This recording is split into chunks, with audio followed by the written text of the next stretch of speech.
오늘 설교 제목은 헤롯의 죽음입니다. 그 헤롯이죠. 그러니까 헤롯에 관한 이야기를 좀 나눠야 될 것 같아요. 그리고서 본문 말씀으로 좀 들어갔으면 좋겠습니다. 좀 릴렉스 하시는 마음으로 옛날 얘기 듣는다 이렇게 생각하시고 이제 헤롯의 이야기를 한번 나눠볼까 합니다. 먼저 신약 성경에는 헤롯 왕이라는 인물이 여기저기서 막 나와요. 그런데 이 인물들은 모두가 같은 사람인 것은 아닙니다. 오늘 모든 헤롯을 다 살펴보지는 않을 거고요. 이제 대표적으로 중요한 인물 셋만 빨리 한번 훑어보려고 합니다. 먼저 이제 헤롯 대왕이죠. 성경에서 예수님 탄생 당시에 아기들 모두 죽이라고 한 그 사람입니다. 헤롯 대왕. 그리고 헤롯 대왕이 죽고 그 헤롯 대왕의 그 세 아들들에게 땅을 나누어서 이제 분봉왕으로서 각 지역을 통치하게 합니다. 그중 예루살렘이 포함된 유대 지역의 분봉왕이 헤롯 안티파스입니다. 파스예요. 파스를 싫어하는 거죠. 헤롯 안티파스. 이 헤롯 안티파스가 바로 세례 요한을 죽이고 예수님을 이제 신문하던 그 헤롯 왕입니다. 그리고 오늘 본문의 헤롯은 헤롯 아그리파 1세예요. 이름이 세죠. 아그리파. 헤롯 아그리파입니다. 그래서 이 사람은 헤롯 대왕의 손자입니다. 지금 이해가 되셨죠? 이 세 사람만 볼 거예요. 세 사람만 지금 얘기하는 거예요. 그래서 이제 오늘의 주인공은 이제 헤롯 아그리파 1세인 거죠. 그죠? 헤롯 아그리파. 이 헤롯 아그리파 1세의 누이가 그 유명한 헤로디아입니다. 그러니까 헤롯 안티파스의 부인이죠. 헤롯 안티파스의 부인으로 세례 요한을 죽이라고 부추긴 그 헤로디아가 헤롯 아그리파, 오늘 주인공의 누이예요. 막 근친상간하는 거죠. 오늘 주인공이 헤롯 아그리파 1세는 헤롯의 손자예요. 그래서 우리가 보통 헤롯의 손자니까, 헤롯 대왕의 손자니까 어릴 때부터 왕이 될 사람으로 궁궐에서 호의호식하였을까 이렇게 생각하는데 사실은 그렇지가 않아요. 사실 헤롯 아그리파 1세의 아버지는 왕위 쟁탈전에서 밀려나 자신의 아버지인 그 헤롯 대왕의 손에 죽임을 당한 거예요. 즉 원래 헤롯 대왕은 4명의 아들이 있었는데 그중 큰 아들은 일찍이 헤롯 대왕에 의해 죽임을 당한 거죠. 그러니까 이제 헤롯 대왕은 그 죽은 아들, 그 큰 아들의 그 소생인 그 어린 헤롯 아그리파를 로마로 보내버립니다. 눈앞에 두기 싫죠. 그렇지 않겠어요? 보면 자기가 죽인 그 아들이 생각날 수도 있고 괴롭잖아요. 그리고 또 누군가 암살할 수도 있죠. 왕위쟁탈전이 심하니까. 여하튼 헤롯 아그리파는 그런 연유로 어려서부터 이제 눈칫밥 먹으면서 로마에서 이제 살게 된 거예요. 근데 헤롯 아그리파에게는 매우 특출한 것이 있었어요. 그게 뭐냐면 언변과 연설. 그 군중 앞에 나가서 하는 연설. 그 친화력이 아주 뛰어났던 거예요. 그런 재주가 있었던 사람이에요. 그는 이런 자신의 이런 장점을 10분 발휘해서 로마 황실과 이제 친분을 맺습니다. 이제 헤롯은 로마 황실을 제 집처럼 이제 드나들죠. 드나들면서 그들의 그 화려함에 눈이 휘둥그레진 거예요. 가지고 그 화려함에 마음이 뺏겨서 그는 낭비벽에 빠지게 됩니다. 얼마나 낭비벽이 심했는지 맞춰 가야 되니까 친구들하고 결국 엄청난 빛을 여기저기에서 또 지게 돼요. 그 빛독촉이 얼마나 심한지 그걸 견디지 못하고 다시 자신의 누이한테 갑니다. 헤로디아한테 가는 거죠. 유대 땅으로 돌아갑니다. 근데 거기서도 낭비벽을 주체 못하는 거예요. 로마에서 배워온 그 낭비벽을. 거기다가 그는 주벽까지 로마에서 심해져 가지고 온 거예요. 유대 분봉왕인 자신의 삼촌이자 매형이죠. 희한하죠. 헤롯 안티파스가 자기 삼촌이 되면서 자기 또 매형이 되는 거예요. 자기 누이의 남편이잖아요. 그러니까 매형이 되는 거지. 그 매형이 헤롯 안티파스 아주 골칫거리가 되는 거예요. 그래서 구박을 많이 받죠. 그래서 결국 다시 로마로 또 갑니다. 근데 거기서 엄청난 친구를 이 사람이 사귀는 거예요. 그가 누구냐면 아직 왕이 되기 전에 칼리큘라예요. 칼리큘라 아시죠? 칼리큘라가 잔인하기로 소문난 칼리큘라예요. 지금 로마 황실 족보까지 하면 너무 길어지니까 그건 생략하고. 근데 당시의 황제가 자신의 그 자리를 보존하려고 그 칼리큘라를 감옥에 가두는 일이 벌어져요. 근데 이때 헤롯 아그리파는 나름 친구의 의리를 지키는 거예요. 그래서 목숨 걸고 칼리큘라를 변호합니다. 그러다가 그도 감옥에 갇힌 신세가 된 거예요. 그 헤롯 아그리빠가 낭비벽, 뭐 지병, 뭐 그 인간적으로 부족한 면은 있었지만 또 한편으로 인간적으로도 매우 담대함과 의리가 있는 대단한 사람이었던 거예요. 그렇잖아요. 목숨을 걸고 친구를 변호한 거잖아요. 근데 로마 황제가 죽고 나서 누가 다음 황제가 되냐면 바로 군인들이 칼리큘라를 감옥에서 꺼내서 칼리큘라가 황제가 된 거예요. 그럼 칼리큘라가 황제가 되자마자 제1호로 내린 칙령이 뭘까요? 자신의 친구 헤롯 아그리빠를 석방한 거예요. 근데 그냥 석방한 건가요? 석방뿐인가요? 당시 그 헤롯 아그리빠가 감옥에서 차고 있던 그 쇠사슬, 쇠뭉치 그 무게만큼의 금을 그에게 줍니다. 아, 대박 터뜨린 거죠, 소위 말해서. 근데 그 금뿐이겠어요? 거기다가 시리아 땅을 그에게 주고 분봉왕이 아니라 왕이란 칭호를 내린 거예요. 이거 분봉왕하고는 끝발이 다른 거예요. 왕은. 분봉왕보다 훨씬 높은 거죠. 자, 그것을 본 이제 헤롯 그 아그리빠의 누인 그 헤로디아가 이제 그걸 봤어요. 왕으로 온 아그리빠를. 그러니까 자기 남편인 아까 안티파스라고 그랬죠? 남편인 안티파스에게 당신도 로마에 가서 왕의 칭호를 받아오라고 엄청나게 쪼아댑니다. 옛날에 자기 밑에서 빌빌빌빌 거리던 그 헤롯 아그리빠가 자신들보다 높은 왕이 된 것을 견딜 수 없었던 거죠. 그래서 헤롯 안티파스는 유대 분봉왕은 직접 로마 황제를 아련하려고 로마로 가요. 근데 이걸 헤롯 아그리빠가 가만둘 리가 없죠. 지략도 매우 뛰어난 인물인 거예요. 먼저 로마 황제에게 편지를 보냅니다. 그리고 헤롯 안티파스에 대한 온갖 음해, 뭐 요새 말로 하면 가짜 뉴스를 잔뜩 적은 그 편지를 보내는 거예요. 그 사실을 모른 채 이제 칼리큘라 앞에 선 그 유대 분봉왕 헤롯 안티파스는 즉각 서쪽 프랑스 지역으로 유배되어 버립니다.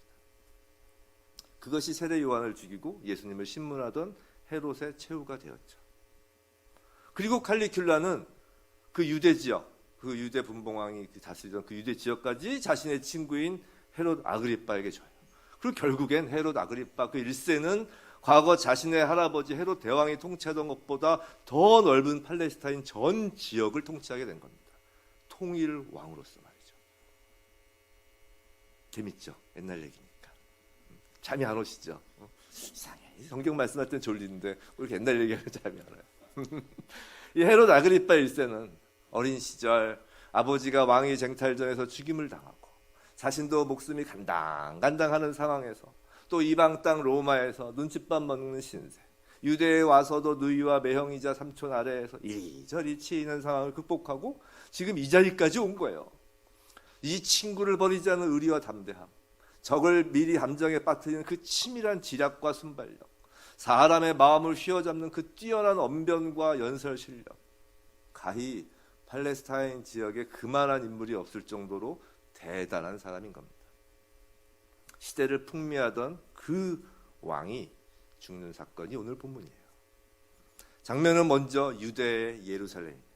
이게 지지난주 2주 전의 말씀이에요. 베드로가 옥에서 나오는 장면 그 다음으로 이어지는 거죠. 18절, 19절입니다. 우리 함께 다시 한번 읽어볼까요? 시작. 날이 샘에 군인들은 베드로가 어떻게 되었는지 소동하니 헤롯이 그를 찾아도 보지 못하매 파수꾼들을 신문하고 죽이라 명하니라. 헤롯이 유대를 떠나 가이사라로 내려가서 머무니라. 자, 하나님이 베드로를 옥에서 나오게 한 것인데 그것을 군인들은 어찌된 영문인지 알지 못하여 소동이 난다고 합니다. 성도 여러분, 하나님의 일하심은 영적인 안테나, 이 영적인 더듬이를 세우지 않고는 육의 사람이 알 수 없습니다. 사람은 자신이 이해할 수 있는 한도 내에서 원인과 결과만 따질 뿐이지 이 하나님의 역사하심은 그것과는 차원이 다른 거예요. 산지교회는 전교인 새벽 예배를 하고 있습니다. 저는 사실 특별이란 말보단 전교인 새벽 예배라는 말이 더 좋은 것 같아요. 전 성도님들이, 전 성도 여러분이 하나님의 말씀을 깨닫고 그 말씀에 근거하여 기도하는 것으로 하루를 시작하는 습관을 가지길 간절히 원합니다. 그것이 영적인 더듬이를 세우면서 하루를 시작하는 거예요. 세상의 논리, 사람의 이해와 인식을 그 뛰어넘는 하나님의 일하심을 경험하는 하루가 되기 위함이죠. 본문의 군인과 같은 소동, 소란스러움이 아닌 샬롬, 하나님이 주시는 평강으로 하루를 살기 위함입니다. 지금까지 빠지시고 안 하셨더라도 내일부터 다시 시작하면 좋겠습니다.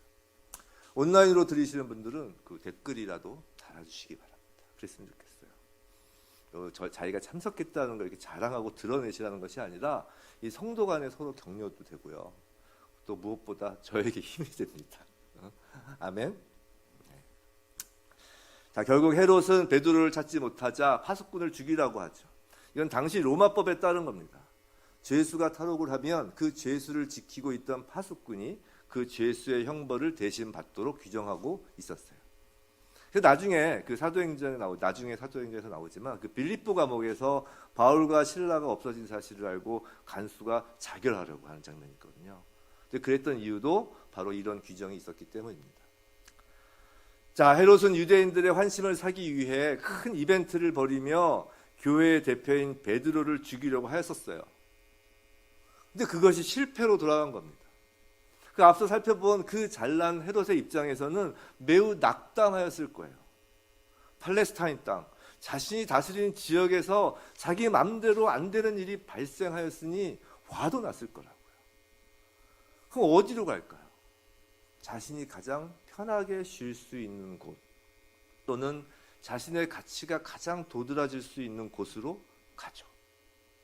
가이사라가 그런 곳이에요. 이번 성지순례에서 가이사라에 갔었습니다. 그 지중해 그 아름다운 해변과 원형극장, 마차 경기장, 지금 남아있는 그 흔적들만 보아도 엄청납니다. 당시엔 더 대단했겠죠. 유대인들은 예루살렘을 자신들의 수도로 여겼지만 그와 달리 로마인들은 가이사라를 팔레스타인 통치의 중심지로 삼고 있었습니다. 헤롯은 자신의 그 명성, 자신의 그 위대함, 그 자신의 가치에 있어서 팔레스타인 어느 곳보다 가이사라가 자신에게 가장 적합하다고 여기는 거예요. 그래서 실패를 맛본 헤롯은 가이사라로 갑니다. 그곳이 자신의 무덤이 될 줄은 까맣게 모르고 말이죠. 사도행전의 저자 누가가 본문에서 가이사라를 굳이 기록한 데는 다 이유가 있는 겁니다. 헤롯의 이 땅에서의 가치에 그 어울릴 것 같던 그 가이사라가 사실은 헤롯의 무덤이 된 겁니다. 그런데 그곳에서 헤롯에게 불에 기름을 붓는 그런 일이 생긴 거예요. 본문 20절입니다. 우리 다시 한번 읽어볼까요? 시작. 헤롯이 두로와 시돈 사람들을 대단히 노여워하니 그들의 지방이 왕국에서 나는 양식을 먹는 까닭에 한 마음으로 그에게 나와 왕의 침소 맡은 신하 블라스도를 설득하여 화목하기를 청한지라. 우리가 그냥 읽으면 좀 생뚱맞죠, 그죠? 근데 헤롯이 대단히 노여워한다 이렇게 써 있어요. 지금 헤롯이 그렇지 않아도 속이 부글부글한데 가이사라에 와서도 거기서 문제가 또 생긴 거예요. 이 성경에 굳이 이 장면을 기록하였다는 것은 의미가 있어서 기록된 것이겠죠. 그 내용은 대략 이렇습니다. 먼저 두로와 시돈이 어떤 지역인지 알아야 이 내용을 이해할 수 있어요. 당시 두로와 시돈은 페니키아 지역의 중요한 항구 도시입니다. 상업과 무역이 크게 발달한 도시였죠. 이건 당시뿐만이 아니라 솔로몬 왕 시절에도 그러하였습니다. 아주 오랫동안 번성한 도시였습니다. 이사야서 23장에서는 하나님은 이런 두로와 시돈에 대하여 어떻게 심판받을지 엄히 경고합니다. 또 예수님도 마태복음 11장 22절에서 심판날 두로와 시돈에 대하여 언급하실 정도이죠.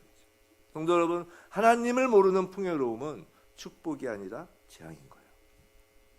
어쨌든 모든 것이 풍요한 두로와 시돈이라 하여도 단 한 가지가 늘 아쉬운 것이 있었으니 그건 그곳엔 식량이 나지 않는다는 거예요.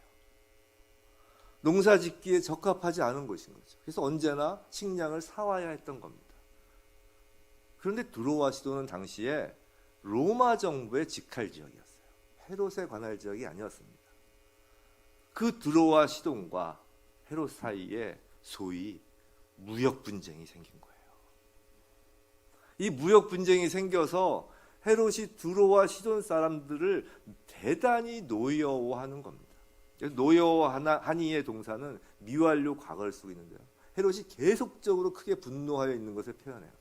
이 베드로 사건 때부터 시작해서 좀 쉬려고 가이사랴에 왔는데 이 두로와 시돈 사람들과 분쟁이 생기니까 계속 노여움이 증폭 유지되는 상태가 된 겁니다. 근데 식량이 궁해진 두로와 시돈이 요새 말로 로비를 하는 거예요. 왕의 침소 맡은 신하 블라스도, 즉 최측근을 설득해서 말입니다. 어느 시대나 어느 나라나 이런 물밑 접촉, 로비는 늘 존재하죠. 뭐 두로와 시돈이 화목을 청합니다. 그럼 그냥 조용히 서로 사인하고 악수하면 되잖아요. 그죠? 근데 정치인들은 그렇게 하지 않아요. 그죠? 꼭 이벤트를 해야 돼요. 이벤트 행사를 하고 스포트라이트를 받아야 되는 거예요. 군중들에게 자신의 위대함을 드러내야 하는 겁니다. 근데 꼭 그게 정치인들만 그럴까요? 사람들 대부분 그래요. 비슷해요. 자신의 공을 인정받고자 하는 인정 욕구라는 것이 이를 성취하는 원동력이 되고요. 유명하게 이름을 날리고 이름을 남기기를 원하는 마음을 대부분이 갖고 있죠. 속담도 있죠. 다 아시죠? 호랑이는 죽어서 가죽을 남기고 사람은 죽어서 이름을 남긴다. 그래서 이름 남기려고 죽어서도 사람들이 자신을 우러러보게 하려고 발버둥을 치는 거예요. 우리 새벽 예배에서는 지금 로마서를 강의합니다. 어제 새벽 예배 로마서 본문 부분이었는데 우상 숭배와 관련해서이죠. 로마서 1장 21절에서 23절인데 우리 한번 읽어볼까요? 시작. 하나님을 알되 아니하며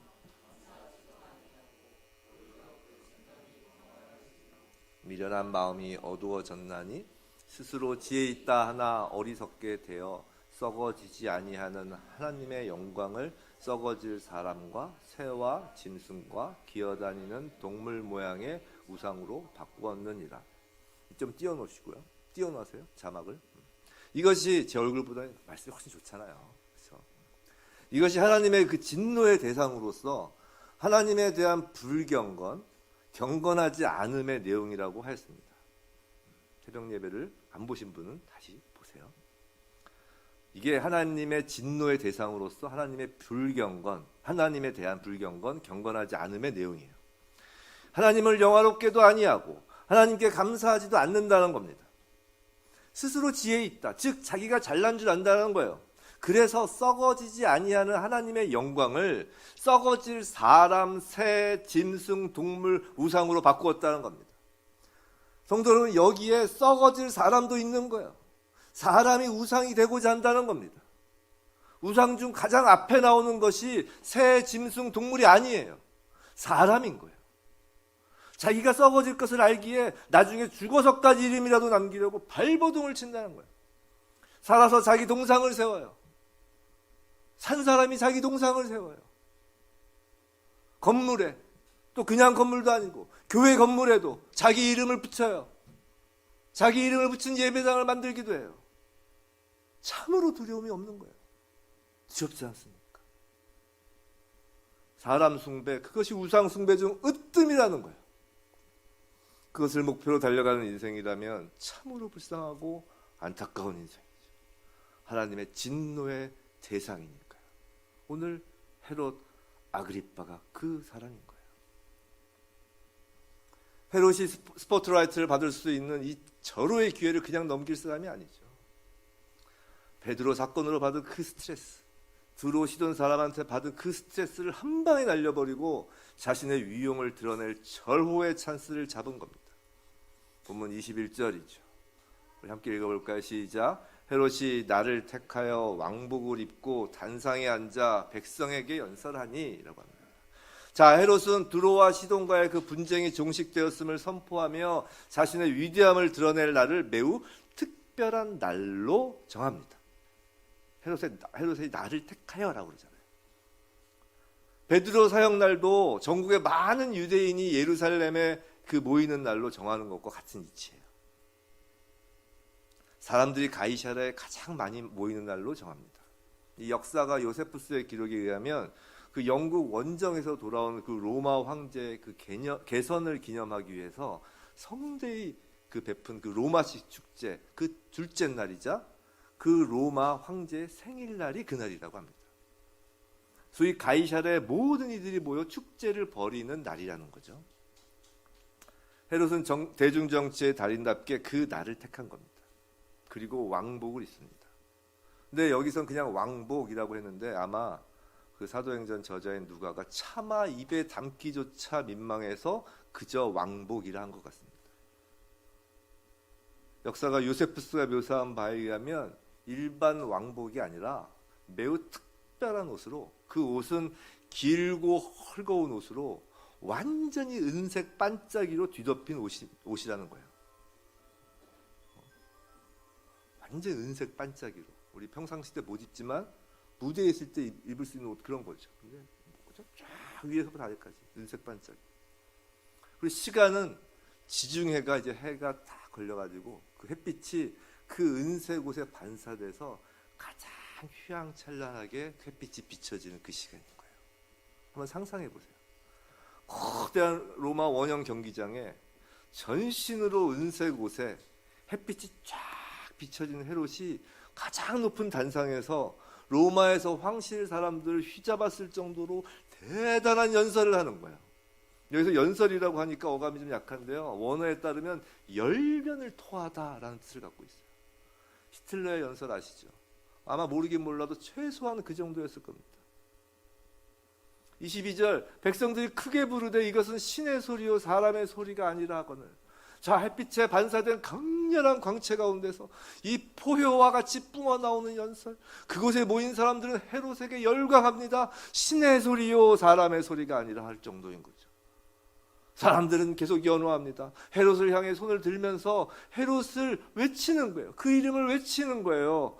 히틀러 군중들이 한 목소리로 뭐라고 외쳤나요? 손을 들고 잘 아시죠? 하이 히틀러, 하이 히틀러라고 하잖아요. 신이라 하는 거예요. 23절 우리 한 목소리 읽겠습니다. 헤롯이 영광을 하나님께로 돌리지 아니하므로 주의 사자가 친히 벌레에게 먹혀 죽으니라. 헤롯이 죽은 이유를 명확히 성경은 기록합니다. 뭐라고요? 하나님께 영광을 돌리지 아니하므로. 그래서 죽은 거예요. 그것도 벌레에게 먹혀서 말이죠. 은빛옷에 햇빛이 반사되어 그 빛나던 육신이 벌레 먹어 죽은 겁니다. 기록에 의하면 이 행사 후 헤롯은 갑자기 쓰러져서 5일 만에 죽는다고 되어 있습니다. 성도 여러분, 헤롯이 하나님을 몰라서 하나님께로 영광을 돌리지 않은 것일까요? 아니에요. 금요일 새벽 예배 말씀처럼 이방인들도 하나님을 모른다고 핑계할 수 없도록 다 알게 보이셨다고 했죠. 더군다나 헤롯은 비록 에서의 혈통이지만 팔레스타인 유대 땅의 왕으로서 때가 되면 예루살렘에 가서 지금으로 치면 예배 보던 사람인 겁니다. 하나님을 몰라서가 아니라 하나님을 알되 우상 숭배 중 가장 으뜸인 자기 자신을 하나님의 자리에 올려놓은 거예요. 참으로 이 사건은 헤롯과 대조적인 인물로 베드로와 바울, 바나바를 연상케 합니다. 전에 설교로 말씀드린 장면인데요. 베드로는 고넬료의 집에 가죠. 근데 고넬료가 그의 발 앞에 엎드려 절을 하자 놀래서 그를 일으키며 나도 사람이라 하였습니다. 또 이후에 나오는 사도행전 14장에 나오는 장면인데요. 바나바와 바울이 루스드라라고 하는 곳에 나면서부터 안진뱅이인 사람을 고치고 걷게 합니다. 그러자 그곳 사람들이 자신들을 헬라의 신 제우스와 헤르메스로 여기며 제사하고자 할 때 바울과 바나바는 옷을 찢으며 그곳 사람들에게 창조주 하나님을 전하여 하나님께로 돌아오라고 권면하였어요. 성도 여러분, 이 차인 거예요. 그리스도인, 진정 거듭난 자, 예수 그리스도의 종된 제자이기를 원하는 사람이라면 사람들의 칭찬과 환호 앞에서 어떤 자세, 어떤 마음을 지켜야 하는가입니다. 칭찬받을 일, 환호받을 일을 하지 말라는 게 아니라 사람들이 칭찬하고 환호할 때 어떤 자세, 어떤 마음을 지켜야 하는가라는 문제. 헤롯의 마음을 품으면 베드로 사건처럼 실패하거나 칭찬을 듣지 못하거나 낙담하고, 그러면 낙담을 하고, 실패하거나 칭찬 듣지 못하면 낙담하고, 또 자신을 괴롭히는 두로와 시돈 앞에서는 또 대단히 노여워합니다. 또 헤롯의 마음을 품으면 사람들의 칭찬과 환호 앞에서 스스로 신처럼 여기며 황홀해합니다. 결국 헤롯의 마음은 그의 것이 아니었던 거예요. 주변 사람들 것인 거예요. 반면 베드로, 바울, 바나바의 마음에는 오직 예수 그리스도만 있었습니다. 칭찬은커녕 옥에 갇히고 매를 맞아도 또 그들 앞에 절을 하고 신이라고 하는 사람들이 떠받들어 모시려 할 때도 그들의 마음에는 오직 예수 그리스도만 있었습니다. 그들의 마음도 그들 자신의 것이 아니었습니다. 그런데 그 마음은 다른 사람, 주변 사람의 것이 아니라 그리스도의 것이었습니다. 그때, 그럴 때 그 마음에 무엇이? 샬롬, 평강이 임하는 거예요. 오늘 본문은 베드로의 사라짐으로 소동이 일어나는 장면에서 시작되었습니다. 유대 예루살렘 땅에서 베드로가 사라져서 소동이 일어나는 장면에서 시작되었죠. 근데 생각해 보세요. 헤롯 아그리파 1세가 죽은 겁니다. 그것도 갑자기. 팔레스타인 지역의 통일왕, 당대의 영웅, 뛰어난 언변과 연설, 담대함, 의리, 치밀함, 탁월한 정치 감각, 뭐 하나 남보다 주질 것 없던 어린 시절 죽음의 공포를 뚫고 올라온 입지전적인 인물이 하루아침에 죽은 거예요. 온 나라가 어떨까요? 엄청난 소동이 있는 겁니다.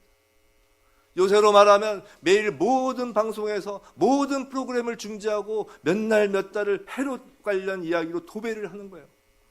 전 국민이 헤롯의 죽음, 그의 일생, 그의 히스토리, 그의 가족사 그런 이야기 하는데 여념이 없습니다. 정치권도 난리가 아닐 겁니다. 누가 차기 권력을 잡을지 권력 다툼도 치열하고 우리나라도 그런 시기가 참 많았죠. 아니 지금도 그런 소동 가운데 있죠. 코로나까지 더해서 말이죠. 그때나 지금이나 마찬가지입니다. 온 나라가 들썩이는 거예요. 그런데 24절 하나님의 말씀은 흥황하여 더하더라. 헤롯의 죽음과 비교하여 기록하신 말씀 너무 놀랍지 않습니까? 이렇게 담백할 수 있단 말이죠. 이렇게 담백할 수 있어요. 하나님의 말씀은 흥황하여 더하더라.